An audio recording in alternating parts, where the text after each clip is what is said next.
Hello TGT PhD lovers, कैसे हैं आप सभी। उम्मीद करती हूँ अच्छे होंगे और अच्छे से तैयारी भी कर रहे होंगे, क्योंकि डेफिनेटली अब आपका एग्ज़ाम बहुत ही पास है। जो पीजीटी वालों का खासकर अभी जो मई में एग्ज़ाम है, तो वो तो बहुत अच्छे से ज़ोरों शोरों से अपनी तैयारी कर रहे होंगे। तो उम्मीद करती हूँ ये वीडियो आप सभी के लिए हेल्पफुल रहेगा, फिर वो चाहे टीजीटी से रिलेटेड हो, पीजीटी हो या फिर जीआईसी लेक्चरर के लिए वो तैयारी कर रहे हैं। तो उन सभी के लिए ये वीडियो बहुत बहुत हेल्पफुल होने वाली है, क्योंकि इसमें विलियम शेक्सपियर से रिलेटेड जो भी मोस्ट इंपॉर्टेंट क्वेश्चन बन सकते हैं वो सारे मैंने ऐड करने की कोशिश की है। आई होप वीडियो अच्छी लगेगी आपको, और आप कमेंट भी ज़रूर करके मुझे बताइएगा कि आपको वीडियो अच्छी लगी या नहीं लगी है। तो प्लीज़ आप ज़रूर बताइएगा ताकि मैं मोटिवेट हो सकूं। अब मुझे भी पता चले कि मैं जो मेहनत कर रही हूँ वो आप सभी के लिए बेनिफिशियल है भी या नहीं है। ठीक है, तो चैनल को सब्सक्राइब जरूर कर लीजिएगा अगर अच्छी लगी तो वीडियो। चलिए फिर स्टार्ट कर लेते हैं। पहला क्वेश्चन हमारे सामने है कि एट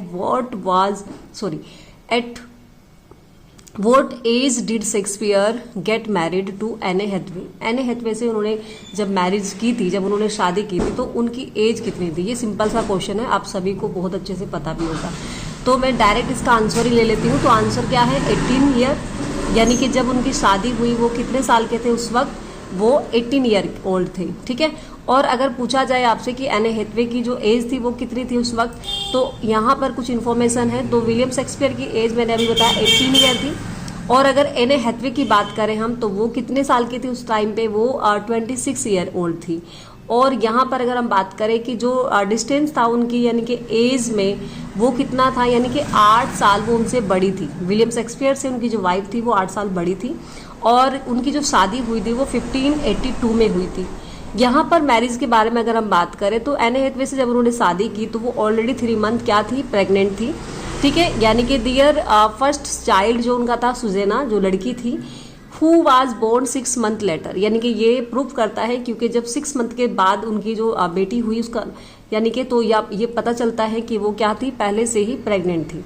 ठीक है, तो उन्होंने जल्दबाजी में शादी की थी, और उसके बाद मतलब शादी का जो लाइसेंस वगैरह भी था वो भी उन्होंने बाद में लिया था। ठीक है, तो स्पेशल लाइसेंस उन्होंने मिला था उनको।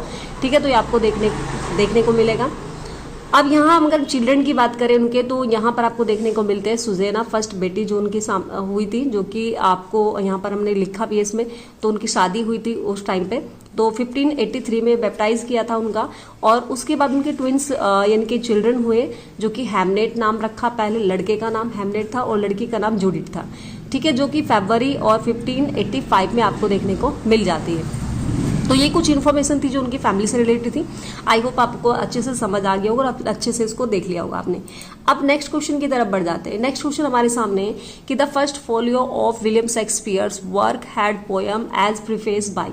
आपको बताना है कि फर्स्ट फोलियो जब उनका विलियम शेक्सपियर का आया था, तो उसमें प्रीफेस जो दिया था वो किसने दिया था। ठीक है, वर्क के अकॉर्डिंग। तो शेक्सपियर यानी कि बेन जॉनसन, जॉन हॉल या फिर हेनरी कॉन्डेल। तो कौन थे वो आपके यहाँ पे, बेन जॉनसन। बेन जॉनसन ने क्या दिया था, उनका प्रीफेस अपनी पोयम, यानी कि पोयम के रूप में आपको पोयम एज ए प्रीफेस उन्होंने दिया था। इन्फॉर्मेशन की बात करें तो first folio of the William Shakespeare जो कि आया था आपका, वो कब आया था, यानी कि 1623 में आपको देखने को मिल जाता है। ठीक है, तो ये आपको यहाँ पे देखने को मिलता है, जो कि उनके कंटेम्प्रेरी थे और उनके फ्रेंड भी रहे हैं और रिवाइल भी रहे हैं, यानी कि उनके क्रिटिक्स भी रहे हैं। तो बेन जॉनसन आपको यहाँ पे एट्रीब्यूट्स करते हैं टू, यानी कि कंटेम्प्रेरी पोएम्स उनको देखने को मिलते हैं, यानी कि कमेंट्री करते हैं वो पोएम में। तो जो कि मोस्ट यानी कि नोटेबाई है, to the memory of my beloved the author mister William Shakespeare's. ठीक है, and what he had left VS. तो ये आपको देखने को मिलती है, विच फेमसली डिक्लेयर करते हैं विलियम शेक्सपियर के बारे में, वो नॉट ऑफ एन एज, यानी कि विलियम शेक्सपियर किसी एक एज के लिए नहीं थे, बट फॉर ऑल टाइम, यानी कि वो किसी भी जनरेशन में, कोई भी यानी कि सदी आती रहेगी, वो पढ़े जाते रहेंगे। ठीक है, तो ये बात किसने कही थी भाई, ये बेन जॉनसन थे आपके। चलिए भाई आगे बढ़ जाते हैं। नेक्स्ट क्वेश्चन हमारे सामने है कि 14 बर्ड्स यानी कि इन हैमलेट इज, 14 बर्ड्स जो यहाँ पे कैरेक्टर दिया गया है वो आपको कहाँ देखने को मिलता है, हैमलेट के अंदर। ठीक है, तो वो कहाँ के मतलब कहाँ के प्रिंस थे, ये आपको पूछा गया है। तो Prince of Denmark, Prince of Holland, Prince of Norway और प्रिंस ऑफ यानी कि पोर्टुगल। तो कहाँ के थे वो? यहाँ पर अगर हम आंसर की बात करें तो सीधा सीधा मैं सिंपल आंसर के क्वेश्चन आपको दे रही हूँ यहाँ पे। तो प्रिंस ऑफ नॉर्वे के थे वो। कुछ यहाँ पे फैक्ट जान लेते हैं, यानी कि जो यानी कि 14 बर्ड्स थे और जो आपके हैमलेट थे, उन दोनों में अपोजिट यानी कि उनका देखा गया है जो कैरेक्टर था वो बिल्कुल दोनों का अपोजिट था। यानी कि जहां आपको विलियम यानी कि जो आपको हैमलेट है वो देखने को मिलते हैं इनडिसीजन मिलते हैं, यानी कि किसी चीज़ को बार बार टालते रहते हैं, किसी निर्णय को सही तरीके से नहीं लेते। वहीं जो 14 बर्ड्स है वो एग्जैक्टली आपको अगर हम देखने को मिले तो इमीडिएटली वो क्या करते हैं, यानी कि उस चीज़ पर वर्क करते हैं। ठीक है, आपको देखने को मिलता है कि 14 बर्ड्स एक्ट करते हैं इमीडिएटली, राइज करेंगे एंड आर्मी टू यानी कि रिक्लेम करते हैं lands lost by his father. ठीक है, यानी कि जो उनके फादर ने, कौन किन के फादर थे, जो कि हैमलेट के फादर ने क्या किया था, उसको कब्जाया था। तो उसके लिए वो क्या करते हैं, बदला लेने के लिए वो क्या करते हैं, अटैक करते हैं जो कि डेनमार्क पे। तो यहाँ आपको देखने को मिलता है कि इस तरीके से उनका जो कैरेक्टर है वो दोनों का अपोजिट दिखाया गया है, क्योंकि यानी कि उसमें आपको दिखाया गया है कि हैमलेट किसी भी काम को पूरी तरीके से यानी कि उसको टालता रहता है, टाल मटोल करता रहता है, उस वर्क को डिसीजन नहीं ले पाता है। लेकिन यहाँ पे जो 14 बर्ड्स हैं वो क्या करते हैं, वो डिसीजन लेते हैं और उस तरीके से वर्क करते हैं। ठीक है, तो आई होप क्वेश्चन समझ आया होगा। नेक्स्ट क्वेश्चन की तरफ बढ़ जाते हैं। There is nothing either good और bad but dash makes it so. आपको बताना है यहाँ पे कि ये जो लाइन बोली गई है इसमें एक यहाँ पे कुछ मिसिंग है, वो आपको बताना है कि क्या मिस है। ठीक है, there is nothing either good और बैड, कुछ भी अच्छा और बुरा नहीं होता। तो किस पे डिपेंड करता है, क्या होता है, टेलिंग, सेइंग, स्पीकिंग या फिर थिंकिंग।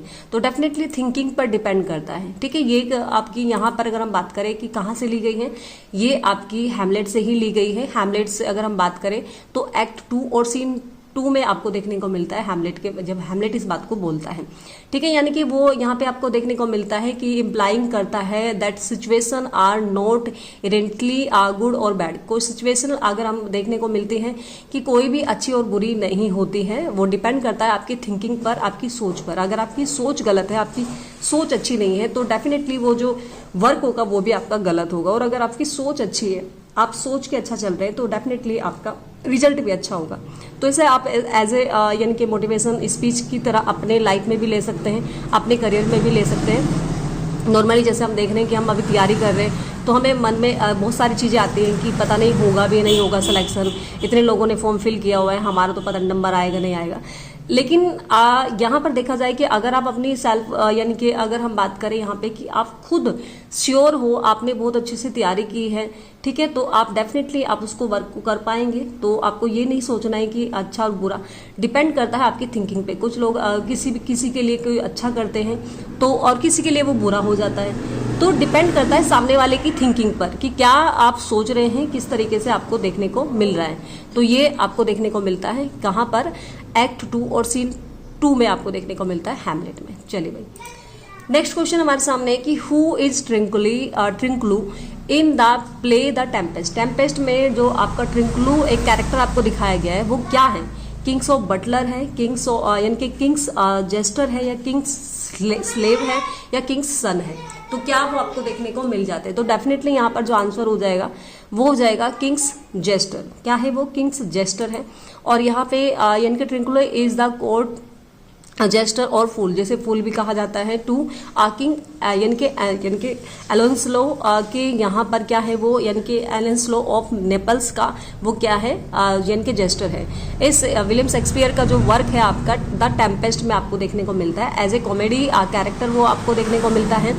ठीक है, जो कि ही प्रोवाइड करता है लो कॉमेडी, आपको कुछ कॉमेडीज में। ठीक है, तो आपको यहाँ पे यानी कि अगर हम बात करें एज ए कॉमेडी कैरेक्टर आपको देखने को मिलता है, ही प्रोवाइड लो कॉमेडी। ठीक है, यानी कि alongside Stephano the drunken butler आपको देखने को मिलता है। उसके बारे में आपको देखने को मिलता है ही इज नॉन, तो नॉन फॉर बीइंग कावर्डली, उसको कायर भी कहा जाता है, ग्रिडी एंड यानी कि अपॉर्चुनिटिस्ट, यानी कि किसी भी काम को मतलब उसके यानी कि मतलब अपना फ़ायदा देखने के लिए, या ड्रिंकड भी है बहुत ज़्यादा, जो कि प्रोस्पेरियो को मारने की कोशिश भी करता है। ठीक है, तो ये चीज़ उसमें दिखाई गई, तो ये आपको पता होना चाहिए। नेक्स्ट क्वेश्चन की तरफ बढ़ जाते हैं। हु सेज, कौन कहता है कि गुड यानी कि good worms have born bad son. In the Hamlet. Hamlet में कौन एक्चुअली हैमलेट में नहीं है, ये जो लाइन आपको देखने को मिल रही है ये हैमलेट में नहीं है, हैमलेट की लाइन नहीं है, मैं आपको बता दूं ये द टेम्पेस्ट की है। और यहाँ पे ये इस तरीके से क्वेश्चन दिया हुआ है, लेकिन गलती से शायद हैमलेट आ गया है या ऐसे ही होगा, शायद ऐसा हो सकता है, मैंने ध्यान नहीं दिया होगा। तो ये जो लाइन है वो कौन कहता है, ठीक है, प्रोस्पेरियो कहते हैं, कैलिबन कहते हैं, ठीक है, मिरांडा कहती है या फिर एरियल कहता है।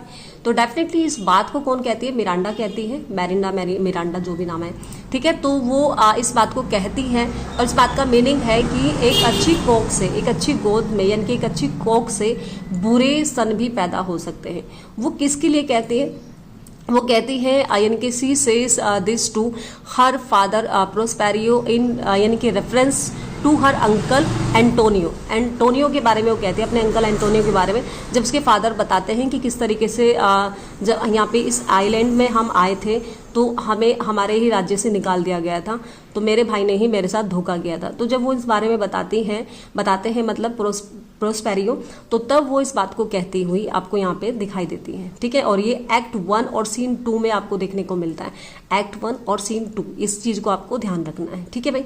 चलिए भाई आगे बढ़ जाते हैं।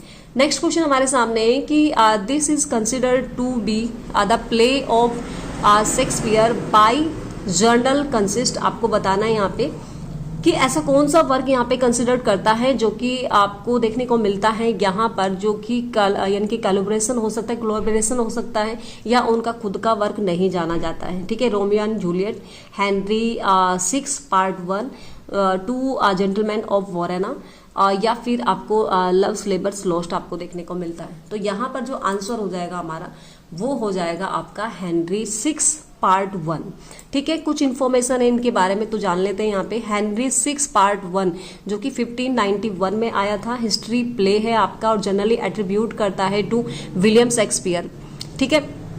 यानी कि विलियम शेक्सपियर ही इस नाम से जाने जाते हैं, मतलब उन्होंने इस वर्क को किया था। तो थ्रू मॉडर्न यानी कि अगर हम बात करें यहाँ पे कंसिस्टेंटली यानी कि आपको देखने को मिलता है, सजेस्ट करती है इट वाज ए कोलैबोरेट, ठीक है, यानी कि कोलैबोरेट अफोर्ट आपको देखने को मिलता है, लाइकली इन्वॉल्विंग थॉमस नेस इसमें शामिल थे एंड अदर कंटेम्प्रेरी ड्रामेटिक्स इसमें शामिल थे, जो कि कंसिडर करते हैं the first of the trilogy and covering the war of rose and the loss of यानी कि लॉज ऑफ, ठीक है, फ्रेंच टेररिस्ट आपको यहाँ पे देखने को मिल जाता है। तो ये कुछ इसके बारे में यहाँ पे इंफॉर्मेशन थी आपके लिए, ठीक है भाई। चलिए अब नेक्स्ट क्वेश्चन की तरफ बढ़ जाते हैं। नेक्स्ट क्वेश्चन हमारे सामने है कि in which of the following place does Hippolyta appear. Hippolyta ये कैरेक्टर है जो आपको देखने को मिलता है, कौन से प्ले में आपको देखने को मिलता है, विलियम शेक्सपियर के। Measure for measure, the taming of the shrew, a midsummer night dreams या फिर एज यू लाइक इट में आपको देखने को मिलता है। तो यहाँ पर कौन से वर्क में कौन से प्ले में आपको देखने को मिलता है, तो डेफिनेटली क्या हो जाएगा, अमिड यानी कि मिड समर नाइट्स ड्रीम में आपको देखने को मिल जाता है ये कैरेक्टर, ठीक है भाई। कुछ इन्फॉर्मेशन है यहाँ पे देखने को आपको मिलेगा जो कि 1596 से 1596 या फिर आपको 1597 में ये आपको प्ले आपको देखने को मिलता है। यहाँ पे Hippolyta is the queen of the Amazon की एक क्वीन है। क्वीन से क्या है यानी कि इंगेज टू, ठीक है, इंगेज होता है, इंगेज है यहाँ पे यानी कि थीसिस ड्यूक ऑफ एथेंस, जो कि ड्यूक ऑफ एथेंस यहाँ पे देखने को मिलता है। सी अपेयर, ये अपेयर होती है प्राइमरली एट द बिगनिंग यानी कि प्ले के स्टार्टिंग में आपको देखने को मिलती है और एंड में आपको देखने को मिलती है, ठीक है। तो आई होप समझ आ गया होगा। चलिए भाई अब हम बढ़ जाते हैं नेक्स्ट क्वेश्चन की तरफ। नेक्स्ट क्वेश्चन हमारे सामने है कि most friendship is feeling most loving mayor fully. आपको बताना है कि दीज वर्ड्स, ये जो वर्ड है, ये शब्द हैं, आपको कहाँ कौन से प्ले में आपको देखने को मिलते हैं। तो इसका आंसर पहले आपको देखने को मिल रहा है जो कि एज यू लाइक इट में आपको देखने को मिल जाती है। बस इसके बारे में थोड़ी सी इन्फॉर्मेशन जान लेते हैं। इन्फॉर्मेशन है कि these lines acquire, these words acquire करते हैं। यहाँ पे ब्लू ब्लू सॉन्ग जो गाते हैं वो उस सॉन्ग से आपको देखने को मिलता है। और ये सॉन्ग कब आता है यहाँ पे, एक्ट 2 में और सीन यानी कि 7 में आपको देखने को मिलता है, सीन 7 में आपको देखने को मिलता है, जो कि विलियम शेक्सपियर के play as you like it में आपको देखने को मिलता है। और किसके द्वारा गाया जाता है, तो एमिन्स आपको देखने को मिलता है, जो कि फॉरेस्ट ऑफ एडन में वो इस गाने को गाते हैं, जो कि एक यानी कि मेलानकोली कैरेक्टर भी इनको नाम दिया गया है। तो ये आपको देखने को मिल जाते हैं, जो कि अपना एक्सप्रेस करते हैं अपने यानी कि दुख को, परेशान यानी कि उस बारे में आपको देखने को मिल जाते हैं। ठीक है भाई, चलिए भाई आगे बढ़ जाते हैं हम। आगे नेक्स्ट क्वेश्चन हमारे सामने है कि which of the following critics prefer William Shakespeare comedies to his tragedies.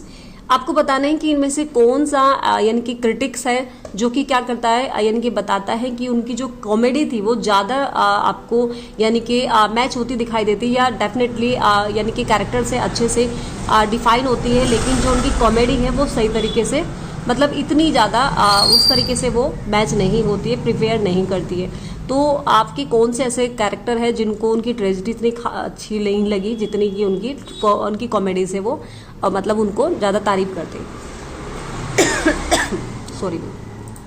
तो आंसर हो जाएगा डॉक्टर जॉनसन। डॉक्टर जॉनसन, ये क्वेश्चन आपका जो है एलटी ग्रेड के प्री एग्जाम में आपको देखने को मिला था, अभी जो हुआ था हमारा 18 जनवरी को। ठीक है, तो प्री में आपको देखने को मिला था, तो ये क्वेश्चन आपको ध्यान रखना है। इस इन्फॉर्मेशन है कि अगर हम बात करें जो ये प्रीफेस टू, इन्होंने जो प्रीफेस दिया था ये 1765 में दिया है सैमुअल जॉनसन ने, और ये कहते हैं कि यानी कि विलियम शेक्सपियर नेचुरल जीनियस, जो कि जीनियस है, was more suited to comedy, वो सुटेड उन पे करती है कॉमेडी देन टू ट्रेजेडी से ज़्यादा क्या उन पे सूट करती है, कॉमेडी सूट करती है। ठीक है, तो वो ये बिलीव करते हैं कि विलियम शेक्सपियर ट्रेजेडीज यानी कि रिक्वायर्ड इफर्ट, जो कि इतना इफर्ट नहीं डालती है, एंड सम, तो वो कहते हैं कि शेक्सपियर की जो ट्रेजेडीज है वो रिक्वायर करती है, एफर्ट डालती है, एंड समथिंग सा फॉल्ट आपको उसमें देखने को मिलता है।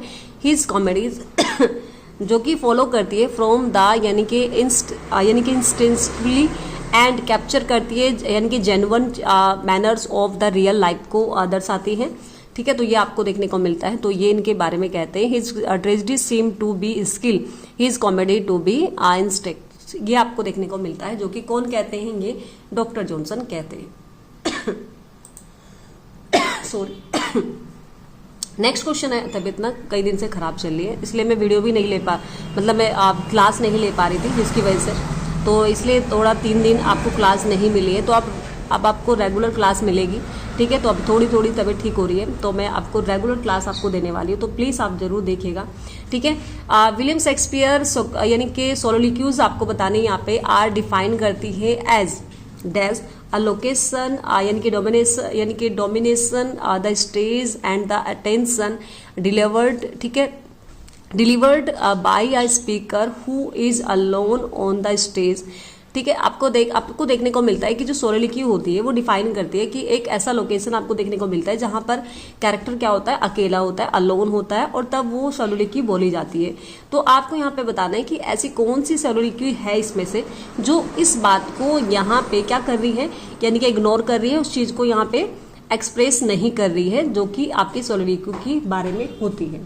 ठीक है, तो ये आपको यहाँ पे डिफाइन नहीं कर रही है। तो कौन सी ट्रेजेडी मतलब कौन सी ट्रेजेडीज में आपको देखने को मिलता है। ठीक है, हैमलेट सोलोलिक्यू टू बी और नॉट टू बी, या फिर हैमलेट यानी सॉरी मैकबेथ में सोलोलिक्यू है इज दिस डेगर यानी कि this which I see be before me, या हैमलेट की सोलोलिक्यू है not might I do it part. तो ये आपको देखने को मिलती है, या फिर यागो की सोलोलिक्यू आपको देखने को मिलती है। तो कौन सी यहाँ पे सोलोलिक्यू ऐसी है जो कि मतलब आपको आधी इस तरीके से दिखाई दे रही है, जैसे कि आपका क्या हो, असाइड हो, इस तरीके से आपको देखने को मिल रही है। यानी कि जैसे आप देखते हैं कि कैरेक्टर सोलोलिक्यू जब बोले जाते हो तो अकेला होता है, कैरेक्टर अकेला होता है, अलोन होता है, और वो मन मन में अपनी बात को बोलता है। ठीक है, और जैसे लेकिन यहाँ पर इनमें से एक ऐसा ऑप्शन है जिसमें कि ये चीज मतलब वो बोल के कर रहा है, यानी कि बोल रहा है, और वहां पर कोई ना कोई कैरेक्टर भी आपको देखने को मिल रहा है। तो यहाँ पर डेफिनेटली ये जो हमारे पास हमारा सी ऑप्शन है ये करेक्ट हो जाएगा, क्योंकि ये जो हैमलेट है तब बोलता है जब वो क्या है कि जब उस टाइम पे यानी कि जो क्लॉडियो है वो क्या करते हैं, प्रे करते हैं, यानी कि प्रे में बैठे हैं, नमाज वगैरह जो पढ़ते हैं, प्रे कर रहे हैं उस टाइम पे। तो वो मतलब धीरे से जब आता है मारने के लिए उसको, तो फिर उसको देखता है कि वो प्रे कर रहा है, तो फिर वो धीरे से बोलता है कि अगर मैं इसको अभी मारूंगा तो ये स्वर्ग में चला जाएगा।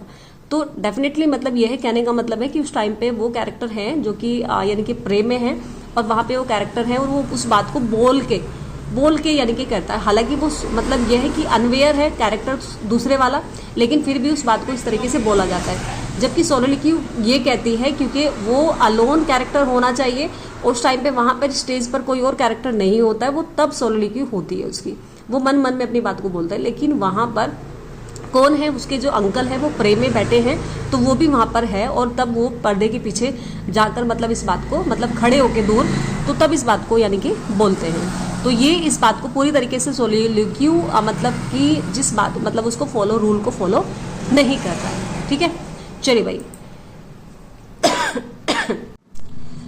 चलिए भाई नेक्स्ट क्वेश्चन हमारे सामने है कि आइडेंटिफाई द क्रिटिक।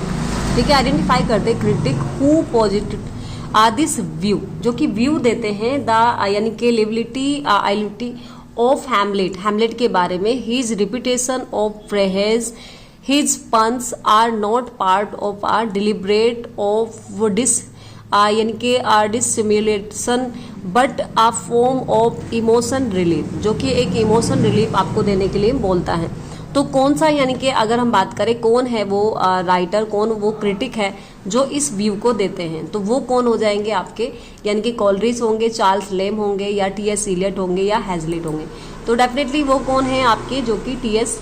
इलियट है, जो कि 1919 में उन्होंने क्या किया था, इनके बारे में मतलब इसको फेलियर बताया था हैमलेट को। ठीक है, फेलियर वर्क के रूप में इसको आपको देखने को मिलता है, वहां पर बताया था और उसके बारे में ये बोला था कि वो उस तरीके से यानी कि आपको देखने को नहीं मिलता कि किसी भी चीज़ को मतलब फेलियर मतलब उन्होंने घोषित किया कि उसको फेलियर वर्क बताया था। ठीक है, और कौन से वर्क में आपने प्रॉब्लम हिज यानी कि फेलियर इज यानी कि इस तरह का कोई वर्क है आपका, अभी मुझे नाम याद नहीं आ रहा है लेकिन आप उसको ध्यान रखिएगा। ठीक है, तो यहाँ पे आपको देखने को मिलता है प्रॉब्लम यानी कि हिज फेलियर हैमलेट, इसके बारे में इस तरह से कुछ आपका वर्क है। तो उसमें उन्होंने इस बात को कहा था कि वो यानी कि क्या है यहाँ पर उसको फेलियर यहाँ पे बताते हैं। ठीक है, टी.एस. इलियट। नेक्स्ट क्वेश्चन हमारे सामने है कि William Shakespeare popular play merchant of Venice belong to which of the following literary form, किस लिटरेरी फॉर्म को आपको देखने को मिलता है उनका मर्चेंट ऑफ वेनिस? क्या वो कॉमेडी है, रोमांस है, यानी कि हिस्ट्री प्ले है या फिर ट्रेजिडी कॉमेडी आपको देखने को मिलता है? तो क्या हो जाएगा, ट्रेजिडी कॉमेडी आपको देखने को मिलता है, क्योंकि इसमें लास्ट में क्या होता है कि सब कुछ ठीक ठाक हो जाता है, मतलब सब कुछ हीरो हीरोइन मिल जाते हैं, शादी वादी हो जाती है, सब कुछ ठीक हो जाता है।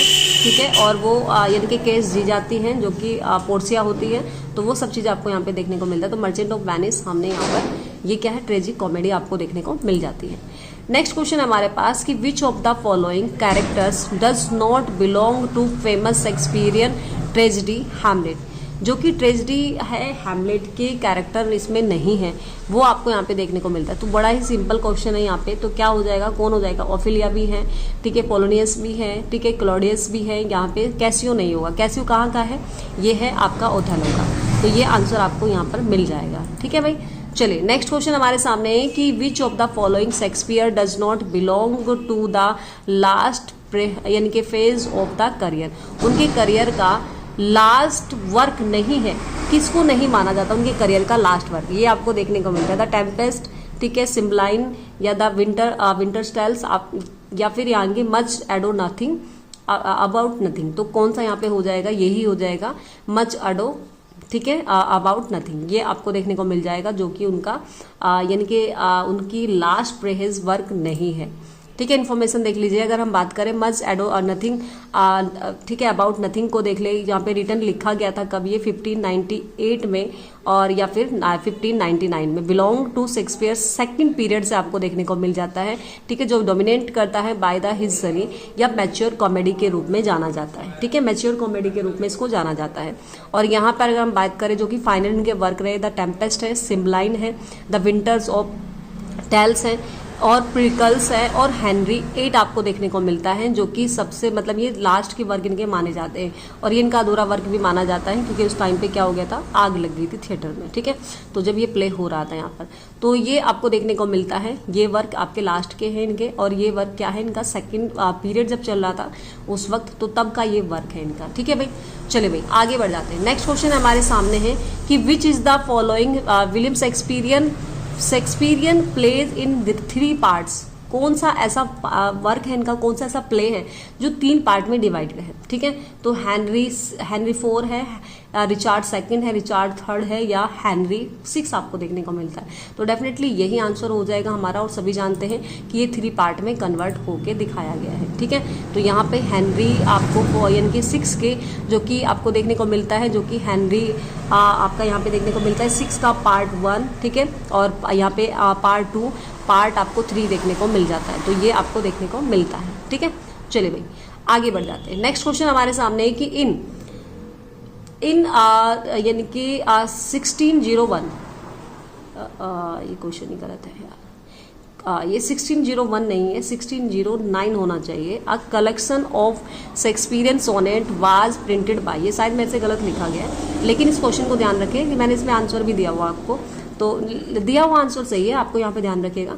तो किसके लिए यहाँ पे देखने को मिलता है, तो dark lady of the sonnets आपको देखने को मिलता है। इनके सोनेट वाज प्रिंटेड, कौन प्रिंटेड कराता है, तो डेफिनेटली इसका आंसर आप सभी जानते होंगे। तो थॉमस थ्रॉफ जो है वही क्या कराते हैं, इनके प्रिंटेड कराते हैं। कब कराते हैं, तो इन्फॉर्मेशन देख लीजिए यहाँ पे। प्राइमरली कंप्लीट कलेक्शन यानी कि आपको देखने को मिलता है विलियम शेक्सपियर के, जो कि 154 सोनेट वो क्या कराते हैं, प्रिंट कराते हैं। Was actually printed and published by Thomas Thorpe, जो कि इन 1609 में आपको देखने को मिलता है विद द प्रिंटर बीइंग, जो कि आपको जॉर्ज आइलिट आपको देखने को मिलते हैं, जो कि प्रिंट यानी कि अगर हम बात करें जहाँ से मतलब उनको प्रिंट करने वाले, और डेट यानी कराए थे थॉमस थ्रोप ने, ठीक है। और यहाँ पे कब किए हैं, यानी कि 20 मई 1609 में आपको देखने को मिलते हैं, ठीक है। इंडिविजुअल पोएम्स वर प्रिंटेड यानी कि एलियर अगर हम बात करें यहाँ पर, तो यानी कि वर्क था यहाँ पे विलियम शेक्सपियर का, जो वो अपने यानी कि क्या करते हैं, यानी कि शुरुआत के जो वर्क होते हैं उनके जो भी होते हैं, तो 1609 में वो क्या कराते हैं, पब्लिश कराते हैं, ठीक है। तो ये प्रिंटेड आपको देखने को मिलता है। चलिए भाई आगे देख लेते हैं, आगे बढ़ जाते हैं हम आपके क्वेश्चन की तरफ। आगे है कि which work has been called by Shakespeare as the first year of my invention. आपको बताना है यहाँ पे कि कौन सा इनका वर्क है जो कि कहलाता है उनका first year of my invention, यानी कि मेरा प्रथम यानी कि वर्क। तो कौन सा इनका कहलाता है, तो हीरो एंड क्वेश्चन क्या है, इनके first year of the my invention, ठीक है। तो कौन सा वर्क यहाँ पे देखने को मिलता है, तो कौन सा हीरो एंड लिंडर, या द रेप ऑफ लिक्रेस, या फिर वेनिस एंड एडोनिस, या फिर द कॉमेडी ऑफ एरस। तो इसका आंसर भी आप सभी जानते होंगे, इसका आंसर हो जाएगा वेनिस एंड एडोनिस, ये इनका वर्क है। इन्फॉर्मेशन की बात करें तो कब ये पब्लिश हुआ था, यहाँ पर वेनिस एंड एडोनिस आपको देखने को मिलता है, जो कि इनके स्टार्टिंग का वर्क आपको देखने को मिलता है बिल्कुल। तो 1593 में आपको देखने को मिलता है the first year of my invention he use this phrase in the यानी कि dedication of the poem of Henry Wriothesley earl of Southampton को ये क्या करते हैं, इसको डेडिकेट करते हैं। To significant the was his first published work, इनका पहला ये पब्लिश वर्क है। हिज फर्स्ट मेजर पॉइंट, ठीक है, into poetry outside of the theatre के अलावा इन्होंने जो वर्क किया है तो वो इनके यहाँ पे आपको देखने को मिलता है, ठीक है। तो वीनस एंड एडोनिस आपको देखने को मिल जाता है। चलिए भाई आगे बढ़ते हैं। नेक्स्ट क्वेश्चन है कि which of the following play in a social satire, ठीक है, dealing with the fashion and deal करता है इनकी fashion and fads of the day, ठीक है। तो कौन सा ऐसा आपको देखने को मिलता है वर्क जो कि सोशल सटायर के रूप में जाना जाता है, अ मिड समर नाइट ड्रीम्स, या फिर एंटोनियन क्लियोपैट्रा, लव्स लेबर्स लॉस्ट, या फिर नन ऑफ दीज। तो यहाँ पर अगर हम बात करें ये इनकी क्या है, यहाँ पे आपको कॉमेडी देखने को मिलती है, ये क्या है यहाँ पे ट्रेजिडी है, और ये आपका आंसर हो जाएगा यहाँ पे सोशल क्या है, यहाँ पर सोशल सटायर के रूप में जाना जाता है। तो लव्स लेबर लॉस्ट को हम इसके बारे में जानते हैं, ठीक है। और अगर मैं इसके बारे में बताऊं आपको, ये सोशल सटायर दैट रिक्लूड करता है यहाँ पे यानी कि intellectual and social fashion and fad of the Elizabethan era में, जो कि उस टाइम पे चल रहा था उसके बारे में वहाँ पे उन्होंने मतलब जो भी उस टाइम पे चल रहा था उसके बारे में दिखाने का प्रयास किया है, ठीक है। तो ये विलियम शेक्सपियर का आपको यहाँ पे अर्ली कॉमेडी आपको देखने को मिल जाएगी, ठीक है भाई। आई होप क्वेश्चन समझ आया होगा। एंड अब हम बढ़ जाते हैं लास्ट क्वेश्चन की तरफ। लास्ट क्वेश्चन हमारे सामने है कि life but a walking shadow, ठीक है, it is told by a idiot an idiot full of sound and fury signifying nothing. ठीक है, तो आपको बताना है कि ये यानी कि जो बोली गई है लाइन, ये मैकबेथ में बोली गई है। तो यहाँ पे कौन इसको मतलब कब कौन से एक्ट में आपको देखने को मिल जाता है, तो एक्ट 3 और सीन 1 में ऑफ मैकबेथ के लिए मैकबेथ बोलता है, या फिर एक्ट 5 और सीन 5 में आपको देखने को मिलता है, या फिर एक्ट 4 या सीन 1 में देखने को मिलता है, या एक्ट 5 और सीन 3 में आपको देखने को मिलता है। तो डेफिनेटली इसका जो आंसर हो जाएगा हमारा वो हो जाएगा, यानी कि एक्ट 5 लास्ट में बोला जाता है ये चीज़, है ना, कि जब उस टाइम पे क्या हो जाती है, उनकी जो वाइफ होती है मैकबेथ की, लेडी मैकबेथ को मतलब उसको उनको खबर मिलती है उस टाइम पे कि वो मर चुकी है। ठीक है, तो उस टाइम पे वो इस सब चीज़ें बोलते हैं कि जो लाइफ है वो इस तरीके से है, मतलब बिल्कुल हमें लगता है कि जब हम अपनी लाइफ पे जीते हैं हम सब कुछ, हमें लगता है कि ये सब चलता रहेगा, ये ख़त्म नहीं होगा इस तरीके से, लेकिन हम सब क्या है कि इस तरीके से मतलब एक एक्ट कर रहे हैं, अपने टाइम पर चले जा रहे हैं, करते जा रहे हैं, और हमें नहीं पता कि लास्ट में क्या है कि सब कुछ खत्म होने वाला है, मतलब कुछ भी हमारे पास नहीं बचेगा। तो लाइफ इस तरीके से चली जाती है, खत्म हो जाती है। तो ऐसे ही रियल लाइफ में भी आपको देखने को मिलता है। नॉर्मली हम जीते चले जाते हैं नॉर्मली, कि हम अपनी लाइफ में कुछ जो अचीव करना है वो नहीं कर पाते हैं, और ऐसे कई बार तो बहुत से ऐसे लोग भी होते हैं बेचारे जो कई बार अपनी लाइफ में जो करना है अचीव वो नहीं कर पाते और ऐसे ही गुजर जाते हैं, मतलब सपने देखते हुए। तो क्या है कि लाइफ नॉर्मली सिर्फ एक आपको देखने को मिलता है कि हमें अपनी लाइफ में एंजॉय करना है, अपनी लाइफ में अपने अचीव को यानी कि पूरा करना है, जो भी हमने मतलब हमने एक सपना देखा है, जो भी हमारा ड्रीम है, जो भी हमने सोचा है उसको पूरा हमें करना है। और हालांकि ये सब चीज़ें आपको देखने को मिलती हैं, उसमें आपको देखने को मिलता है। अभी वैसे इतना ज़्यादा मोटिवेट नहीं होना कि आप लाइफ को यही सोच लो अरे यार बढ़ना तो है, क्या ही करना है। तो अभी आपको करना है, बहुत कुछ करना है, आपको पास होना है एग्ज़ाम में और अच्छी सी जॉब लेनी है आपको। डेफिनेटली आप एक अच्छे टीचर बनेंगे, और यही कोशिश है मेरी, यही उम्मीद है, मैं यही चाहती हूँ कि बस ये सिलेक्शन आपका हो और ये आपकी पोस्ट आपको मिल जाए। ठीक है, तो इसी शुभकामनाओं के साथ आगे हम क्लास लाएंगे आपके लिए, जो कि बेहतर से बेहतर होगा। और आप प्लीज़ इसके बारे में मुझे बताइएगा कि आपको क्वेश्चन कैसे लगे, आपको समझ आया या नहीं आया। तो अगर आप मुझे बताएंगे कमेंट में तो मुझे अच्छा लगेगा और मैं मोटिवेट भी हो पाऊंगी, ताकि और अच्छे से आपके लिए प्रयास कर पाऊँ। ठीक है, तो चलिए फिर मिलते हैं नेक्स्ट वीडियो में, कल फिर से हम मिलेंगे। ठीक है, चलिए तब तक के लिए थैंक्स फॉर वॉचिंग।